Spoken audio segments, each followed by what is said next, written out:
আপনি কি করেন? তৃণমূল। এখানে ওয়াকাফের মিটিং হচ্ছে আর আপনি তৃণমূল করেন। এই তৃণমূলের ঝোলাটাকে এটা ধরেন তৃণমূল। এই তৃণমূল একটু থাকতো বাবা, আমার বাপের কবরের ব্যাপার হচ্ছে, ওখানে উকিল সাহেব ওখানে ভাষণ দিচ্ছে, যাই শুনে আসি। তৃণমূল তুমি থাকো। এই এই যে এটা তৃণমূল। এখানে কি হচ্ছে? সবার বাপের কবর নিয়ে আলোচনা হচ্ছে। তাই no Trinamool, no Congress, no CPM, no BJP, no আর কিছু। কথা হয়ে গেল। বক্তব্য শুনে নিলেন, শহীদ মিনার চলে নিলেন, ওয়াকাফ বাপের কবর বাঁচিয়ে নিলেন, আবার জিন্দাবাদ জিন্দাবাদ, ব্রিজটাকে বড় করতে হবে, এই স্কুলে ছাত্র দিতে হবে, মাস্টারের চাকরি নিতে হবে, ইন্দিরাবাস ঘর চাই চাই, উমুক জিন্দাবাদ তুমুক মুর্দাবাদ করেন।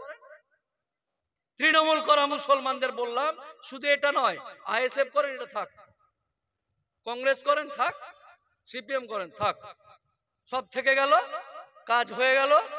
যে জায়গাতে আল্লাহর কসম খেয়ে আপনাদেরকে বলছি, বুকটা চিরে যদি দেখাতে পারতাম, হে আমার ব্রাদার ইসলাম, আপনারা সকলেই আমার মায়ের পেটের ভাইয়ের মতো ভাই, আমার জন্ম হয়েছে অন্য জায়গায়, কিন্তু আল্লাহর কসম খেয়ে বলছি, আমাদের কোন নৈতিক স্বার্থে এখানে আসেনি,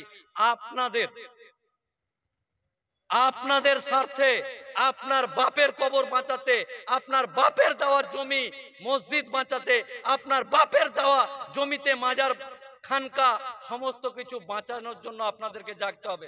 করুন, রাজনীতি করুন। না না না, এটা মনে হয় রাজনীতিতে কোনো আমাদের আপত্তি নাই, যে যা পারছেন রাজনীতি করুন, যা ইচ্ছা তাই করুন, কিন্তু আল্লাহর কসম, যে জায়গাতে আল্লাহের কথা হবে, জাত সম্প্রদায় দেশ কম নবী আল্লাহ হাদিস ওয়াকাফ যেখানে আলোচনা হবে, দয়া করে আপনারা যদি বলেন আপনার কথা এমনি শুনবো না, আপনারা উঠে দাঁড়ান। আমি মোফাক্কেরুল ইসলাম আপনাদের ভাই, প্রত্যেকের পায়ে হাত দিয়ে একদম আপনাদেরকে করজোড়ে অনুরোধ করব, পা ধরে, বাবাজি সময় আর নাই, হে আমার ইয়াং ভাই, বিশ্বাস করো, একজন আইনজীবী মানুষ, একজন কলকাতা হাইকোর্টের উকিল, গোটা ভারতবর্ষে মামলা করি, ভারতবর্ষের পরিস্থিতি দেখে আমাকে আপনার পা ধরে জাগাতে আমাকে লজ্জা লাগবে না, কারণ আমি জানি, আমি যদি আজকে লজ্জা করে আপনার পা ধরে যদি না জাগাই, তাহলে মৃত্যুর পর আপনার বাপের কবর আপনি আপনার কবরস্থানে দিতে পারবেন না।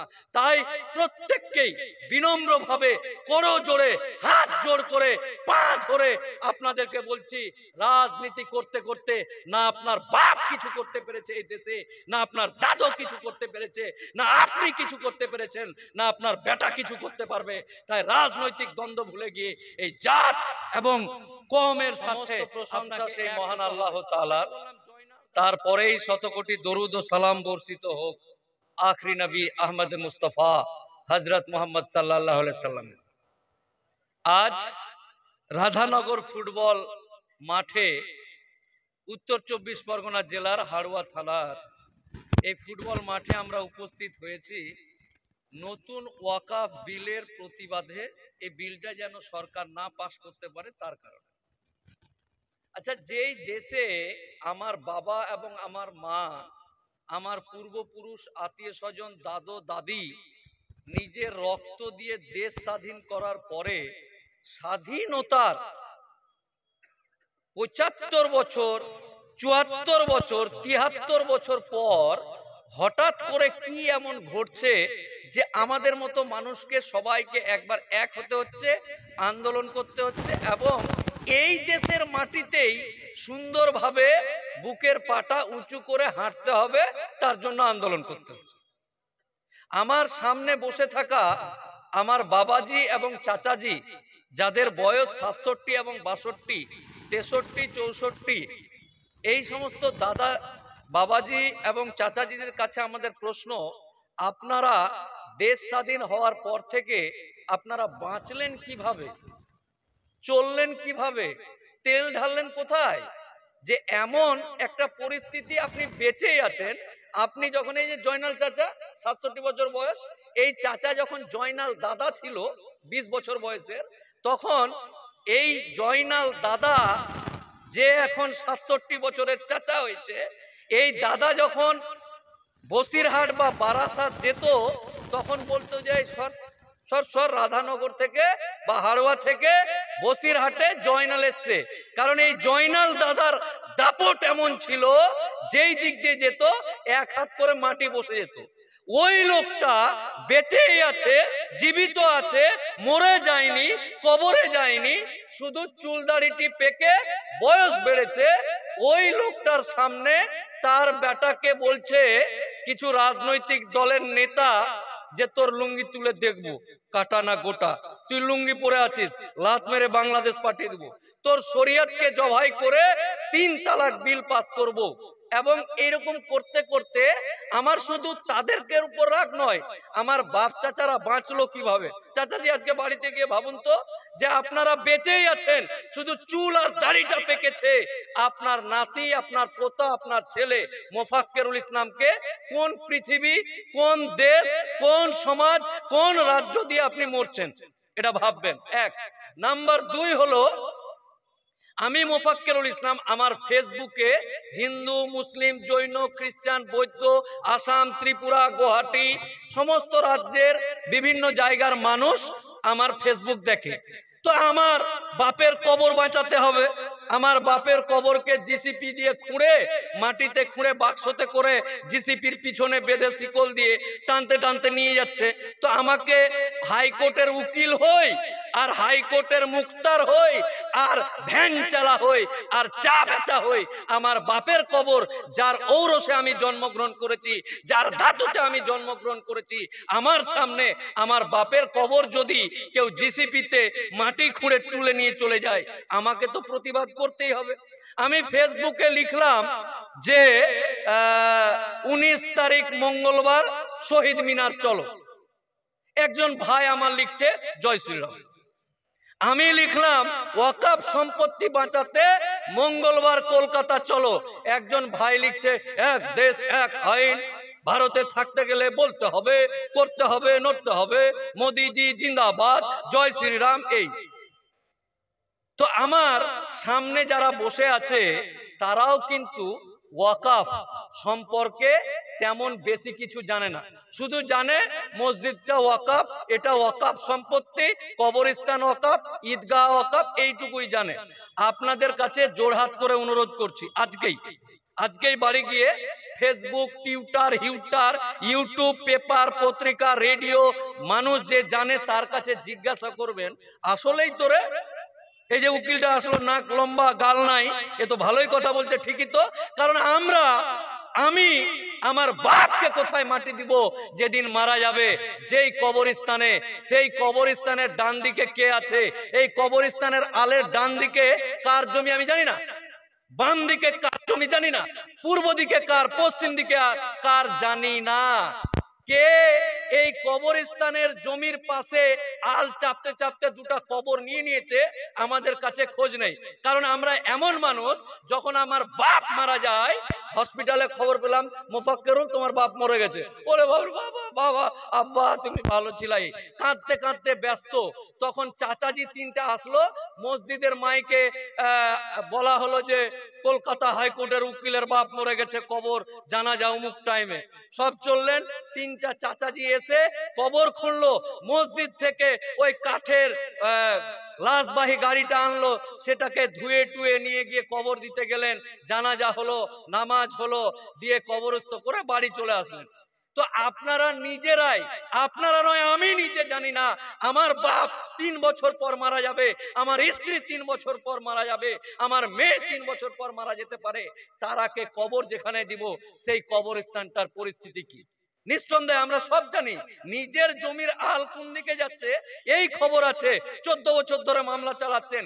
কিন্তু যেখানে মরার পর যে সুন্দর জায়গাটা, যে জায়গাটা আপনার চিরস্থায়ী, ওই জায়গাটাতে আপনারাও খবর নেননি। তো আমি যেটা বলছিলাম যে একজন লিখছে জয় শ্রীরাম। তো আমার শ্যামল বাবুর কাছে বা রাজীব বাবুর কাছে বক্তব্য যে আপনিও ভালো করে জেনে নেন। শ্যামল বাবু ভাবছে, তার ভাবনাটাকে শুধু ক্লিয়ার করে দিই, যে মোল্লা মুন্সি গাজী দাড়ি টুপিওয়ালা কিছু মুসলমান কয়েকটা লোককে নিয়ে এখানে কি করছে রে বাপ রে বাপ, ঠিকই তো করছে মোদিজি, কেন্দ্রীয় সরকার জিন্দাবাদ, মুসলমানরা সব জমি নিয়ে নিয়েছে, ওদের জমি কেড়ে আমরা সবাই ভাগ করে নেব। এটা ভাবছে। তোর ভাবনাটাকে একটু ক্লিয়ার করে দিই যে আমরা এখানে এসেছি শ্যামল বাবু পুরোহিত ডেকে, শ্যামল বাবু পুরোহিত ডেকে লগ্ন দিয়ে সিঁদুর পরিয়ে যে মেয়েটাকে বিয়ে করে এনেছে সেই মেয়েটাকে মুসলমানরা বা মোফাক্কেরুল ইসলামের পছন্দ হয়েছে। হ্যালো শ্যামল বাবুর বউ, আই লাভ ইউ, তুমকো চাইয়ে। তো আমি শ্যামল বাবুর বউকে কেড়ে নিয়ে আমার কাছে রাত্রে রাখবো বা আমার বাড়িতে পুষবো, এটার আন্দোলন নয়। এটা আন্দোলন হচ্ছে এই যে মোফাক্কেরুল ইসলাম দেনমোহর দিয়ে মৌলভী সাহেবের কাছ থেকে পড়িয়ে কাজীনামা করে যে বউটাকে বিয়ে করে এনেছে, এই বউটাকে কেন্দ্রীয় সরকার বলছে উকিল সাহেবের বউ, দামি লোকের বউ, গয়নাগাঠি পরে আছে, আই লাভ ইউ, হামকো চাইয়ে। এ ঠাকুর এ হাত মুঝে দে দে, ঠিক তেমনি বলছে উকিল সাহেবের বউ তুমকো হাম চাইয়ে, যে সরকার নিতে যাইছে। শ্যামল বাবু ভুল বুঝার ব্যাপার নাই, আমি আপনার বউ নয়, এই সরকার আমার বউকে টেনে নিতে চাইছে, আমার বউকে রক্ষা করার জন্য এই আন্দোলন। উদাহরণস্বরূপ বললাম, আমার বাপের মাথার ঘাম পায়ে ফেলে পেটে গামছা বেঁধে যে সম্পত্তি, যে জমি নিজের টাকা দিয়ে দলিল খতিয়ান আরএস জেল নাম্বার দেখে কিনেছে, আর এই এলাকার মানুষ বলেছে যে চাচাজি আপনার জমিটা দেন, ঈদগাহের নামাজ পড়তে অসুবিধা হচ্ছে, বৃষ্টির দিনে কাদা হয়ে যাচ্ছে, আমার বাপের কবর দিতে গিয়ে বৃষ্টির দিনে কবরে জল উঠে যাচ্ছে, আপনার জায়গাটা উঁচু জায়গায় আছে, আপনি যদি দান করেন তাহলে আমরা এখানে সুন্দর একটা কবরস্থান করব।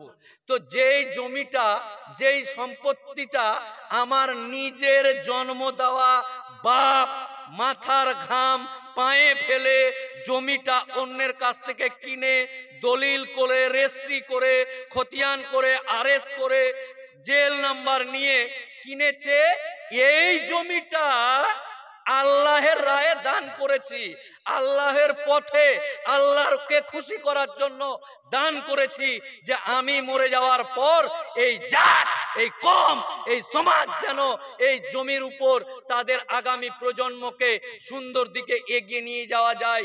এই সম্পত্তিটাকে সরকার বলছে আই লাভ ইউ, এ গব্বর এ হাত মুঝে দে দে, ঠিক তেমনি এই সম্পত্তি তোর বাপেরটা আমাকে দিয়ে দে। এটা আটকানোর আন্দোলন করছি। আপনি ভুল বুঝে এমনি যেই সেই না জান না পেহচান মে তেরা মেহমান, মানে জানে না শুনে না ভাবছে যে আমার বউটাকে নিয়ে নেবে নাকি, না, আরে নিজের বউকে নিয়ে টানাটানি করছে। এটাই এই সমাজ, এই জাতি, এই কম, এই হারওয়ার মানুষ, এই রাধানগরের মানুষ বাঁচানোর জন্য এখানে একত্রিত হচ্ছে। তাই ভুল বুঝার কোনো অবকাশ নেই। আচ্ছা আপনারা বলেন, এই দেশ যদি আমি কারো মেয়েকে এখান থেকে পালিয়ে নিয়ে গিয়ে বিয়ে করে 3 মাস পর বা 4 মাস পর প্রেগনেন্ট করে দিই, কারো মেয়েকে নিয়ে পালিয়ে গেলে কি করবে? ওই লোকটা থানায় যাবে, থানায় গিয়ে বলবে উকিলটা আমার মেয়েকে নিয়ে পালিয়ে গেছে, এই যে দেখুন প্রেগনেন্ট করে দিয়েছে, আমার উপরে কিডন্যাপিং এবং ধর্ষণের মামলা হবে, আমি জেল খাটবো।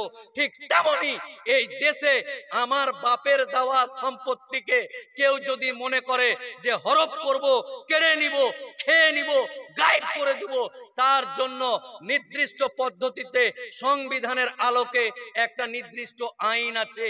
এবং আমি কারো মেয়ে নিয়ে পালিয়ে গেলে যেমন বসিরহাট কোর্ট আমাকে সাজা দিবে, ঠিক তেমনি আমার বাপের দেওয়া কবরস্থানটাতে কেউ যদি খেয়ে নিতে চায়, তাহলে কাকরগাছিতে ওয়াকাফ ট্রাইব্যুনাল বা ওয়াকাফের জন্য একটা আলাদা কোর্ট আছে, জজ আছে, বিচারক আছে, উকিল আছে। আমাদের মধ্যে আমি যেমন ধরে নেন ক্রিমিনালের মামলা, রেপ, মার্ডার, ছিনতাই, ডাকাতির মামলা করি, কেউ আছে ওয়াকাফের মামলা করে, কেউ জমি জায়গার মামলা করে। তো এরকম নির্দিষ্ট পদ্ধতিতে আইন আছে, সব আছে।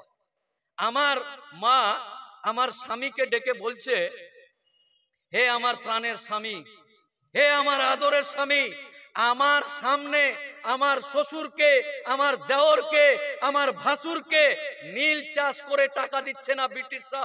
এই নাও আমার চুড়ি, এই নাও কোমরের বিছা, গলার মালা, এইগুলোকে বিক্রি করে ঘোড়া কিনো, বল্লম কিনো, ফর্সা কিনো, আর ইংরেজদের বিরুদ্ধে যুদ্ধ ঘোষণা করো। আমি বেঁচে আছি আর আমার সামনে আমার শ্বশুরকে ব্রিটিশের লোক এসে লাঞ্ছিত করবে, আমার দেওরকে, আমার ভাসুরকে, আমার ননদের গায়ে হাত দিবে। এই সমস্ত ব্রিটিশদের হাত ঘুরিয়ে দিয়ে লাত মেরে এই দেশ থেকে বের করো। আমার মা বলেছে, সেই মা যেটাকে ব্রিটিশকে তাড়িয়ে এই দেশে আমাদেরকেই বলছে তোকে দুলাত মারবো, লুঙ্গি বাহিনী, বাংলাদেশ চলে যা, এই চলে যা। তো এতদিন পরে ওয়াকাফের আইন আছে, সিস্টেম আছে, কোর্ট আছে, হঠাৎ করে এটা কেন প্রয়োজন পড়ছে? এই আন্দোলনের প্রয়োজন কি? আপনাদেরকে বলি, যে আইনটা ছিল সে আইনটা ছিল, চেঞ্জ কি হচ্ছে এটা আপনাকে বলি, আপনারা ক্লিয়ার হয়ে যাবে। ধরুন এই এলাকাতে 500টা বাড়ি আছে, 500টা বাড়ি আছে, আর এই ফুটবল খেলার মাঠটা নিউ টাউনের শ্যামলের বাপের। কার? শ্যামলের বাপের। নিউ টাউনে মালিক, এখানে জায়গাটা কিনে রেখেছিল সেই যুগে, আর এইখানে 500 ঘর মুসলমান আছে।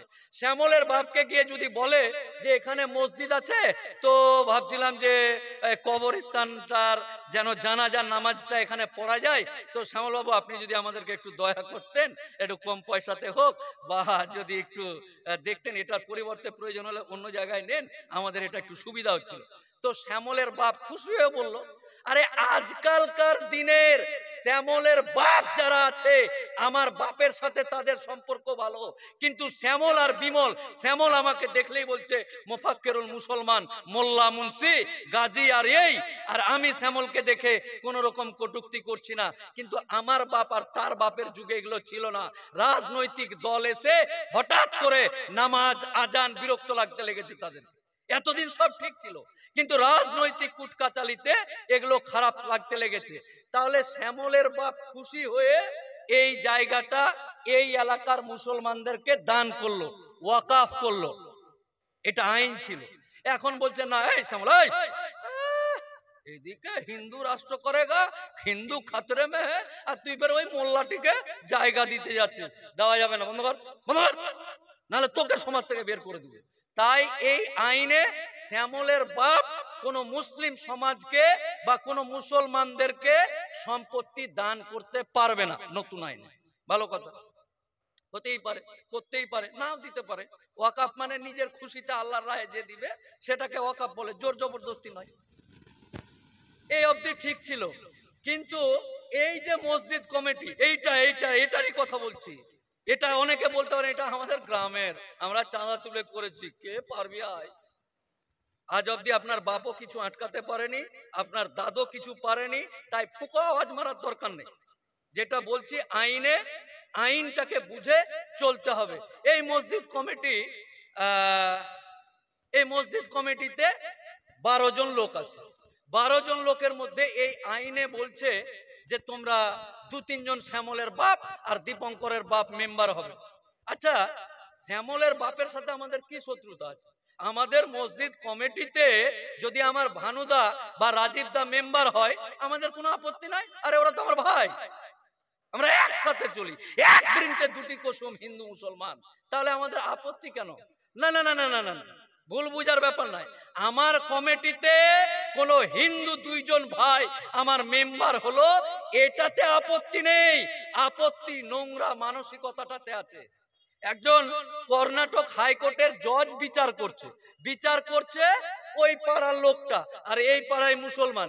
এই পাড়ার লোকটা মার্ডার কেসের আসামি, কর্ণাটকের চেয়ারে বসে সংবিধানের উপর হাত রেখে যেই জজের এক কলমে উথাল পাতাল হয়ে যেতে পারে রাজ্য, ওই জজ বিচার করতে করতে বলছে, ও ওইটা ওই পাকিস্তান পাড়াটার কাছে বাড়ি নাকি রে ওরা, মার্ডার করেছিস, পাকিস্তান পাড়ার কাছে বাড়ি। তখন উকিল বলছে, হ্যাঁ হ্যাঁ ওই। তো এটা সুপ্রিম কোর্টের নজরে এসেছিল, যে পরে ওই জজের পাছায় লাত মেরেছে, সেটা আলাদা কথা।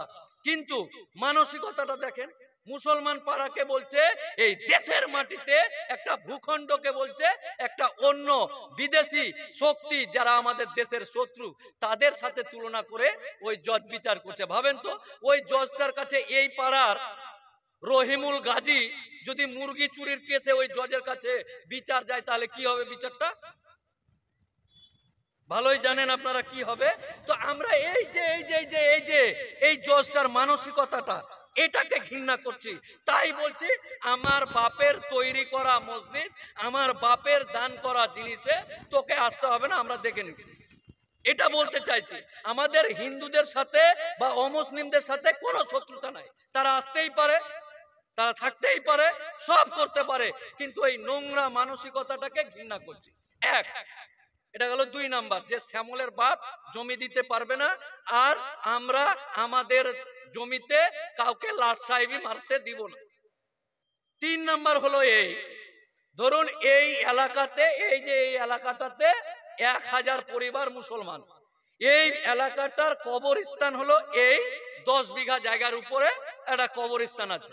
তো এইখানকার বারাসাতের ডিএম এদিক দিয়ে যাচ্ছে আর দেখছে এখানে ব্রিজটা ছোট, এলাকাটা তো বিশাল বড় রে বাবা, এ কিয়া হ্যায়? তো বললো ये কবরস্থান है। বাবা মেলা বড় জায়গা है, একদম প্রাচীর দিয়ে ঘেরা রাখা है, তো এই জায়গাটা আমার চাই। এই কবরস্থানের মালিক টালিক কে আছিস আয় আর এই জায়গাটা দে। ওর সূত্র কি, ওর থিওরি কি, যে এই এলাকায় যদি 1000টা বাড়ি থাকে তাহলে মাসে 1.5 মাসে 2 মাসে 6 মাসে একটা লোক মরে, বছরে 10টা লোক মরে, 15টা লোক মরে। তো এত বড় 10 বিঘা জায়গার কি দরকার আছে? এই সিভিক ভলেন্টিয়ার, এই যে একতারা পুলিশ, যা তো ওটাকে ঘিরে দে, তালামার ওই কবরস্থানটাকে যে ওদেরকে বল কমিটিকে কাগজ নিয়ে আসতে, আর এই 10 বিঘার ভিতরে একটা লাইন দিয়ে কলম দিয়ে করে দাগ টেনে দে যে এটা 4 কাঠা, এই 4 কাঠাতে এই লোকের মানুষেরা মরবে, তখন এখানে কবর দিবে। 10 বিঘা বিনা কামে আটকে রেখে দিয়েছে। এরা তো অ্যাকচুয়ালি জানে না, নতুন প্রজন্মের মানুষ জানে না আমার বাপ দাদরা নবাবের ছেড়ে যাওয়া বংশধর, বাঘের বাচ্চা বাঘ। যখন এই এলাকায় আমার চাচাজিকে এসে বললো, চাচাজি আপনাকে আল্লাহ অনেক সম্পত্তি দিয়েছে, আপনাকে ধন দিয়েছে, তো কবরস্থানের অসুবিধা হচ্ছে, তো একটু যদি দেখতেন কবরস্থান। ঠিক আছে যা, নবাব তো নবাবের ছেড়ে যাওয়া বংশ, যা যা ওইদিকে ওই প্লটটা আছে, ধানও কম হয়, যেদিক দিয়ে ইচ্ছা হবে ঘেরে নিস। আর আমরাও একেবারে চৌহদি লাগিয়ে একবারে যেদিক দিয়ে পারলাম আমের গাছ লাগিয়ে দিলাম, এখানে আমাদের কবরস্থান। তো এইরকম পরিস্থিতি ছিল। হঠাৎ করে বিঘা কাঠা শতক এগুলো মাপামাপি শুরু হয়ে গেছে। তো ডিএম যদি মনে করে যে ওই 10 বিঘা জায়গাকে অকারণে মুসলিম সমাজ ফেলে রেখেছে, 4 কাঠাতে এই এলাকার মানুষদের কবরস্থানে মাটি দেওয়া হয়ে যাবে, মানে বাপের উপর মা, মায়ের উপর বোন, ভাই সব একটা কবরেই থাক, কোনো অসুবিধা নেই। কিন্তু এই জায়গাটিকে নিয়ে ডিএম তো আর খেতে পারবে না, ডিএম খেয়ে নিবে নাকি কাগজ জায়গাটা? না, বলে এখানে একটু টোটো স্ট্যান্ড করতে চাইছে, ফালতু ওখানে গ্যাঞ্জাম হচ্ছে, এই যে বাসগুলো দাঁড়াচ্ছে, এই যে দোকানটি একটার উপর একটা চড়ে আছে, এই তোদেরকে এখানে দোকান করে দিচ্ছে আর এই গাড়িগুলো এদিক দিয়ে ঘুরাবি। মানে আপনার বাপের কবরের উপরে, আপনার দাদর কবরের উপরে, আপনার দাদির কবরের উপরে এই আইন আসলে গাড়ির চাকা ঘুরাবে, ভুটভুটি ঘুরাবে, টোটো ঘুরাবে, চা খেয়ে পানের পিঠ ফেলবে, এই পরিস্থিতি। আর যারা খৈনি কচরাতে ঠিকই তো বলছে, এই ডিএমটা তো ঠিক কাজ করছে। যারা বুঝে না, যারা বলছে শহীদ মিনার চলো, জয় শ্রীরাম লিখছে, তারা বলবে হ্যাঁ ঠিকই তো করছে, এই যে খৈনি কচরাতে ফালতু ফালতু ফেলে রেখেছে, মোদী সরকার জিন্দাবাদ, ভালো কাজ করছে। তো ওদেরকে ভালো করার জন্য আমার বাপের কবরে পানের পিঠ ফেলার জন্য এই পরিস্থিতি করছে। তাহলে এটা গেল 3 নাম্বার। 4 নাম্বার হলো এই, ধরুন এই মসজিদটা এই দিক দিয়ে ডিএম যাচ্ছে, ডিএম যেতে যেতে বললো বাবা এত ফাঁকা গাছ, চারিদিকে প্রাচীর লাগানো আছে, নারিকেল গাছ, আমের গাছ, সুন্দর একটা ঘর, এত পরিষ্কার জিভ দিয়ে চাটা যাবে, কালিয়া ইয়ে হামকো চাইয়ে। কালিয়া বলবে হ্যাঁ এটা আমরা আছি না, হে সব ঠিক আছে। তো বললো যে নিয়ে আয় কাগজ, নিয়ে কাগজটি নিয়ে আয়। এই সরকার কি পাওয়ার দিতে যাচ্ছে কালেক্টরকে বা ডিএম কে, এটা বোঝানোর চেষ্টা করছি। কালিয়া লেকে আও, কাগজ লেকে গিয়া। আর আমাদের এলাকাতে মুসলিম সম্প্রদায়ের মধ্যে কোনো মানুষকে যদি ডাইরেক্ট এই মসজিদের কমিটিকে যদি ফোন করে সেক্রেটারিকে, হ্যালো আমি বসির বারাসাত থেকে উত্তর 24 পরগনার ডিএম বলছি, আপনাদের একটু কাগজপত্র নিয়ে আমার সাথে দেখা করবেন, ওই সেক্রেটারি মাটিতে পা ঠেকবে না। ওরে বাপরে, ডিএম ফোন করেছে, এই জয়নাল ডিএম ডাইরেক্ট ফোন করেছে আমাকে, এই যে ডিএম, এই যে বাপরে, পারলে দুটো পোল্ট্রি মুরগি খাওয়ায় কেটে। ও কারণে 5 নয়া দাম দেয় না, 5 নয়া দাম পাইনি, ডিএম এর ফোনটাতেই মাটি থেকে উপরে আমাকে ডিএম ফোন করে, এই জয়নাল তুই জানিস না, পারলে দুটো পোল্ট্রি মুরগি খাওয়াবে। এই থানার আইসি বা ওসির সাথে আপনার এলাকার যদি কারো চেন নেটওয়ার্ক থাকে, ওরে বাপরে বাপ, এরকম করে হাঁটবে উপর দিয়ে, ওসির সাথে সম্পর্ক না। তো এই সমস্ত আমার সম্প্রদায়ের মানুষ, তো যখন ডাকলো গেল, দিয়ে বললো এটা কি রাধানগর জামে মসজিদ, এই দেখেন দলিল, আরএস, খতিয়ান, জেল নাম্বার, দাগ নাম্বার, প্লট নাম্বার, ডিএম মাথা চুলকারে, সবই তো মিলে যাচ্ছে রে, কিন্তু কালিয়া ये तो हमको चाहिए। জায়গাটার নাম কি? জায়গাটার নাম কি? রাধানগর। ডিএম কাগজে ফল্ট খুঁজে পাচ্ছে না, তখন বলছে যে এই রেজিস্ট্রির কাগজটাতে রাধাটা একটু দূরে হয়ে গেছে, নগরটা একটু দূরে হয়ে গেছে, এটা একটু ইনকোয়ারি করতে হবে। রাধানগর একসাথে হবে? রাধানগর না, রাধাটা এইদিকে হয়ে গেছে আর নগরটা এইদিকে হয়ে গেছে, তো এটা আমার একটু ইনকোয়ারির ব্যাপার আছে। এই সিভিক ভলেন্টিয়ার, আমি কালেক্টর বলছি, এই একতারা পুলিশ, দুতারা পুলিশ, এই যে এই যে কাম গো। রাধানগরের মসজিদে তালা মার, কোনো নামাজি ঢুকতে পাবি না, কোনো মুয়াজ্জিন, কোনো ইমাম সাহেব, কোনো মুক্তাদি, কোনো এলাকার মানুষ, কোনো মানুষ পানি খেতে যেতে পাবি না, নামাজ তো দূরের কথা। ইনকোয়ারি চলছে, কি চলছে? ইনকোয়ারি চলছে। এই ইনকোয়ারিতে ডিএম কে, কালেক্টরকে এমন পাওয়ার দিয়ে রেখেছে, ইংরেজিতে ওয়ার্ডটা আছে, তার বাংলা মানে হলো এই, ডিএম যেটা সিদ্ধান্ত নিবে দ্যাট ইজ ফাইনাল। ডিএম বললো যে না না না, আবার আয়, 6 মাস পর বললো আয়, তো একটু দেখার দরকার আছে, এই ঢুক, হ্যালো বারাসাত আইসি, কি না, তো না আমাকে হামলা করতে এসেছিল, ঢুকিয়ে দিল। আর তারপরের দিন জিসিপি নিয়ে এই মসজিদ আল্লাহর ঘর শহীদ করবে। আপনি বলতে পারেন এগুলো আমাদের দিকে হয় না উকিল সাহেব, ফালতু আপনি বকবক করছেন, এগুলো আমাদের দিকে হয় নাকি? এগুলো ইউপিতে শুনেছি, দিল্লিতে শুনেছি, গুজরাটে শুনেছি। আরে আইনটা পাস হয়নি, আইনটা এখনো পাস হয়নি। এটা নভেম্বর, 23শে সেপ্টেম্বর গুজরাটের সারনাথ বলে একটা জায়গা, 600 বছর আগের মাজার, 600 বছর আগের জামে মসজিদ, মাজারের পাশে সুন্দর করে এই জায়গাটা শুকুনির নজর পড়লো, এবং ওখানে শপিং মল করবে আদানি আম্বানিরা বলে, ওই ডিএম একই পদ্ধতি, এই পদ্ধতিতে রাত 9টার সময় বেআইনি ভাবে ডিএম যখন মসজিদের কমিটি, দরগার কমিটি, মাজারের কমিটিকে ডাকলো, রাত্রিবেলা 9টার সময় অ্যারেস্ট করে, সকালবেলা বুলডোজার রেডি ছিল এবং আরো জিসিপি রেডি ছিল, দিয়ে মসজিদ এবং মাজার শহীদ করেছে। আপনি এটা বলবেন না যেটা আমাদের এখানে নয়। আপনাদেরকে যদি তথ্য বলি, গতকালকে বেলডাঙ্গাতে একটা এমন কাজ হয়েছে, আমার রব, আমার মালিক আল্লাহ তাআলাকে নিয়ে এমন একটা বাজে মন্তব্য করেছে, এই মন্তব্য এখানে বলে আমি আপনাদেরকে বিভ্রান্ত করার চেষ্টা করছি না। তাই যেহেতু এই ম্যাটারগুলো খুব সেনসিটিভ, তাই আপনাদের সামনে বললাম না। মানে এত মদখোর হতে পারে, বিড়িখোর হতে পারে, নামাজ না পড়া মুসলমান হতে পারে, কিন্তু আমার আল্লাহ এবং আমার নবী প্রিয় হাবিবের বিরুদ্ধে কোন রকম কথা আমরা শুনতে চাই না। এটাই আমাদের জজবা, এটাই আমাদের রাগ, এটাই আমাদের তাকবীর, এটাই আমাদের, কারণ আমাদের মধ্যে যে ঈমানটুকু বেঁচে আছে, নিঃসন্দেহে ইসলামী শরীয়তের সমস্ত পদ্ধতি আমরা মানতে পারি না, কিন্তু আমি বেঁচে আছি, আমরা বেঁচে আছি, আর আমার মালিক, আপনার মালিক, এই পুরো কায়নাতের মালিক আমার আল্লাহকে নিয়ে কেউ কটু কথা বলবে, আর আমার মুসলিম সম্প্রদায়ের মানুষ বসে থাকবে, এটা হতে পারে না। তাই আমরা সমস্ত রকম ব্যবস্থা, মুর্শিদাবাদের বেলডাঙ্গাকে বলেছি, মন্দিরের সামনে লাইট বোর্ডে এমন বাজে ভাষায় কথা বলা আছে, এটা দিয়ে এই কথা বলার আগে যেন আল্লাহ আমার মুখ থেকে আমার জিহ্বাকে পচিয়ে দেয়, এত খারাপ ভাষাতে তারা আক্রমণ করেছে। আর আপনি বলেন হে এগুলা ইউপিতে হয়, গুজরাটে হয়, ফালতু ফালতু বকছে। সরি, ফালতু বকার সময় নেই। আর আহামরি কোনো লাভ নেই যে এখানে এসছি 3টা বিরিয়ানির প্যাকেট পাবো, 36টা ইয়ে দিবে, গাড়ির তেল দিয়েছে উকিল বাবু, ইয়ে না। আপনার বাপের কবর বাঁচাতে এসছি। এই যে জয়নাল ভাই চা বেচছে, এই চা বেচা জয়নালকে বলছে, এই জয়নাল চা বেচছে, আর এই কামাল ফের ওখানে চা খাচ্ছে আর এখানে ভাষণ চলছে। আমি মোফাক্কেরুল ইসলাম, কলকাতা হাইকোর্টের আইনজীবী। আমার বাপ যদি মরে যায়, আমার মা যদি মরে যায়, তাহলে দেশ উথাল পাথাল হয়ে যাক, বিজেপি চলে আসুক, সম্পত্তি চলে যাক, ওয়াকাফ নিয়ে যাক, কিন্তু আমার যে নেটওয়ার্ক, আমার যে ক্ষমতা, আমার যে কলমের পাওয়ার, আমার বাপকে কবরস্থ করতে আমার 1 মিনিট সময় লাগবে না।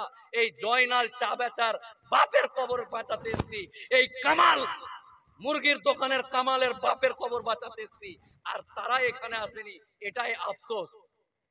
বাপ মরে যাবে, লাশ ঘাড়ে করে নিয়ে ঘুরবি, কবরস্থান থাকবে না। আব্বা তুমি আমাকে জন্ম দিয়েছিলা, তোমাকে ঘাড়ে করে নিয়ে ঘুরছি, গঙ্গায় গিয়ে ভাসাবি, গঙ্গাতেও ভাসাতে পাবি না। গঙ্গা মা, মায়ে কি করে ভাসাবি ভাই, মরা বডি, বুঝতে পারছি না। গঙ্গা কি, ওরা বলবে আমাদের মায়ে, তোর বাপের কবর, তোর বাপের লাশটা ভাসাতে দিব না। বেহুলা লক্ষিন্দরের যুগ চলে গেছে, এখন গঙ্গাতেও ফেলতে দিবে না। তাই প্রত্যেককে, এই আপামর জনসাধারণকে জাগার অনুরোধ করছি, চেষ্টা করছি। আপনি কি করেন, এই যে তৃণমূল করা মুসলমান, আইএসএফ করা মুসলমান, কংগ্রেস করা মুসলমান, সিপিএম করা মুসলমান, পয়সার লোভে বিজেপি করা মুসলমান, আর কিছু না করা মুসলমান, সবাইকে বলছি যে জায়গায় জাত, কম, দেশ, সমাজ, সম্প্রদায়, ভাইয়ের কথা হবে, কোন রাজনৈতিক দ্বন্দ্ব চলবে না। আপনি কি করেন, তৃণমূল, এখানে ওয়াকাফের মিটিং হচ্ছে আর আপনি তৃণমূল করেন, এই তৃণমূলের ঝোলাটাকে এটা ধরেন তৃণমূল, এই তৃণমূল একটু থাকতো বাবা, আমার বাপের কবরের ব্যাপার হচ্ছে, ওখানে উকিল সাহেব ওখানে ভাষণ দিচ্ছে, যাই শুনে আসি। তৃণমূল তুমি থাকো, এই এই যে এটা তৃণমূল। এখানে কি হচ্ছে, সবার বাপের কবর নিয়ে আলোচনা হচ্ছে। তাই no Trinamool, no Congress, no CPM, no BJP, no আর কিছু। কথা হয়ে গেল, বক্তব্য শুনে নিলেন, শহীদ মিনার চলে নিলেন, ওয়াকাফ বাপের কবর বাঁচিয়ে নিলেন, আবার জিন্দাবাদ জিন্দাবাদ, ব্রিজটাকে বড় করতে হবে, এই স্কুলে ছাত্র দিতে হবে, মাস্টারের চাকরি নিতে হবে, ইন্দিরাবাস ঘর চাই চাই, উমুক জিন্দাবাদ, তুমুক মুর্দাবাদ করেন। তৃণমূল করা মুসলমানদের বললাম, শুধু এটা নয়, আইএসএফ করেন, এটা থাক, কংগ্রেস করেন থাক, সিপিএম করেন থাক, সব থেকে গেল, কাজ হয়ে গেল। যে জায়গাতে আল্লাহর কসম খেয়ে আপনাদেরকে বলছি, বুকটা চিরে যদি দেখাতে পারতাম, হে আমার ব্রাদার ইসলাম, আপনারা সকলেই আমার মায়ের পেটের ভাইয়ের মতো ভাই, আমার জন্ম হয়েছে অন্য জায়গায়, কিন্তু আল্লাহর কসম খেয়ে বলছি, আমাদের কোনো নৈতিক স্বার্থে এখানে আসেনি, আপনাদের স্বার্থে, আপনার বাপের কবর বাঁচাতে, আপনার বাপের দেওয়া জমি মসজিদ বাঁচাতে, আপনার বাপের দেওয়া জমিতে মাজার খানকা সমস্ত কিছু বাঁচানোর জন্য আপনাদেরকে জাগতে হবে। করুন, রাজনীতি করুন, না না না, এটা মনে হয় রাজনীতিতে কোনো আমাদের আপত্তি নাই, যে যা পারছেন রাজনীতি করুন, যা ইচ্ছা তাই করুন, কিন্তু আল্লাহর কসম, যে জায়গাতে আল্লাহের কথা হবে, জাত, সম্প্রদায়, দেশ, কম, নবী, আল্লাহ, হাদিস, ওয়াকাফ যেখানে আলোচনা হবে, দয়া করে আপনারা যদি বলেন আপনার কথা এমনি শুনবো না, আপনারা উঠে দাঁড়ান।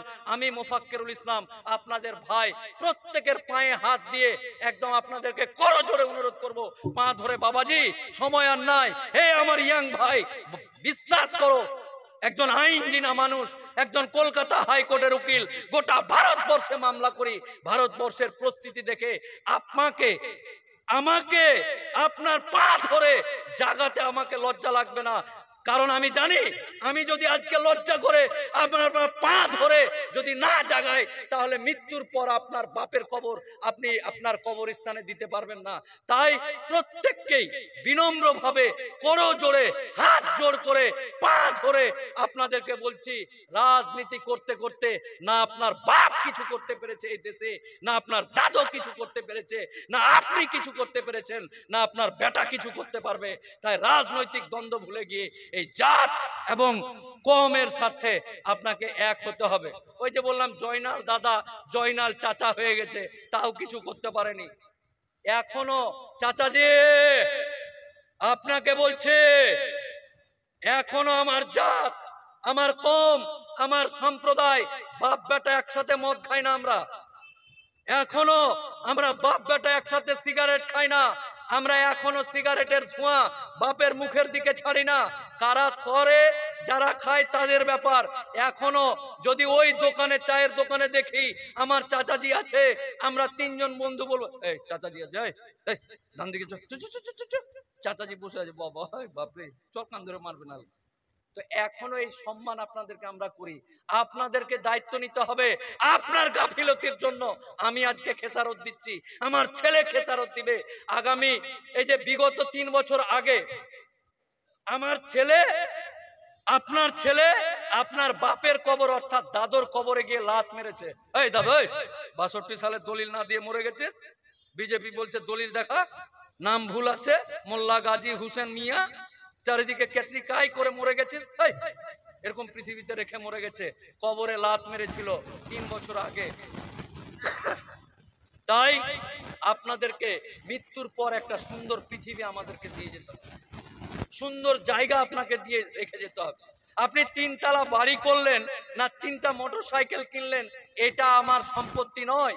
3 তলা বাড়ি আর 2টো মোটরসাইকেল নিয়ে ঘুরছেন আর ভাবছেন অনেক কিছু ব্যাপার স্যাপার আছে। সরি, আপনার এই খুশি, আপনার এই বড়লোকই আমার একটা চুলের সমান। কারণ আপনি তো আইন জানেন না, দেশের পরিস্থিতি জানেন না। 3 দিনের মধ্যে আজকে যদি আপনার কবরস্থান নিতে পারে তো 3 দিন পর আপনার 3 তলা বাড়িটা নিবে না। কে বলেছে? কেন? এনআরসির সময় আমার অবুঝ ভাইরা এসে বলেনি এনআরসি হবে, মুসলমানটি চলে যাবে, এই পাড়ার ওষুধের দোকানটা আমি নিব। এটা শ্যামল এসে বলছে মোজাম্মেলের ওষুধের দোকানটা বড় আছে, এটা আমি নিব। এই তো তালা বাড়িটা, রে বাপরে, বাংলাদেশ এনআরসি পালিয়ে গেল।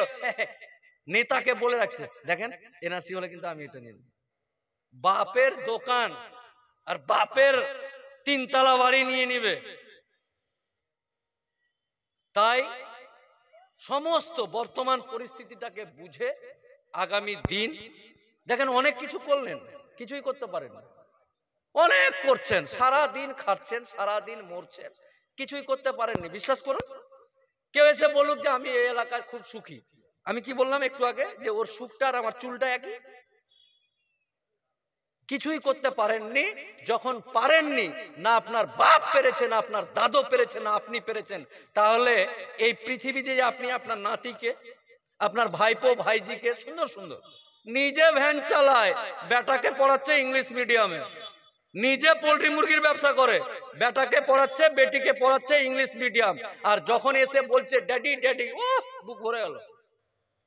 তো এই যে বুক ভরে যাওয়া ছেলে মেয়েগুলোকে রেখে আপনি মরবেন, কোন পৃথিবীতে রেখে মরছেন, কোন রাজ্যে, কোন দেশে, এটা কিন্তু আজকে ভাবতে আপনাদেরকে হবে।